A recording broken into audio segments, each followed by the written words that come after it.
P D M کے ساتھ بہت سے ہم نے وکٹریز حاصل کی.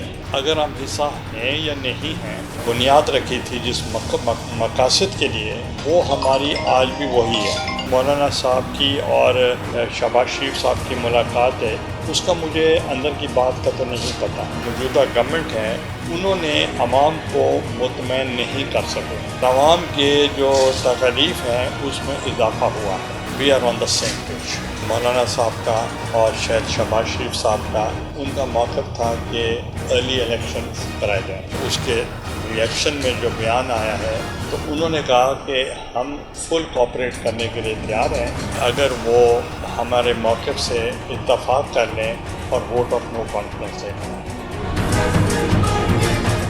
پالیٹکس میں کوئی مطلب یہ نہیں ہوتا کہ پرماننٹ فوز اور پرماننٹ فرینڈ نہیں ہوتے. And politics is a day to day affair. عوام کو ریلیف دینے کے لیے ہم کسی بھی حد تک کوآپریشن کرنے کے لیے تیار ہیں. وہ ایک محسن پاکستان تھے اور ان کی خدمات جو ہیں وہ اعتراف پوری دنیا کرتی ہے. میں کسی کا اسپوکس پرسن تو نہیں ہوں، نہ گورنمنٹ کا نہ میں آرمی کا. مجھے نیٹی گریٹی میں جانے کی ضرورت نہیں.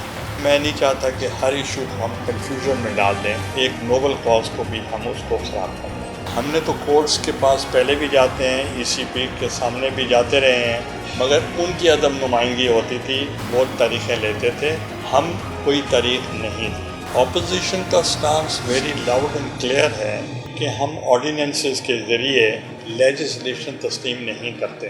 الیکشن کمیشن آف پاکستان کی ہے، اس کی سب سے بڑی ذمہ داری ہے کہ فری فیئر ٹرانسپیرنٹ الیکشنز کرانے. ہماری پارٹی سٹی میں بھی، ڈسٹرکٹ میں بھی، ملتان میں اور پورے جنوبی پنجاب میں انہوں نے تحریک چلائی ہوئی ہے اگینسٹ پرائس ہائیک. 26 سال کے بعد وہ ڈی جی خان میں جلسہ عام کیا ہے. کافی تعداد میں لوگ شامل ہو رہے ہیں.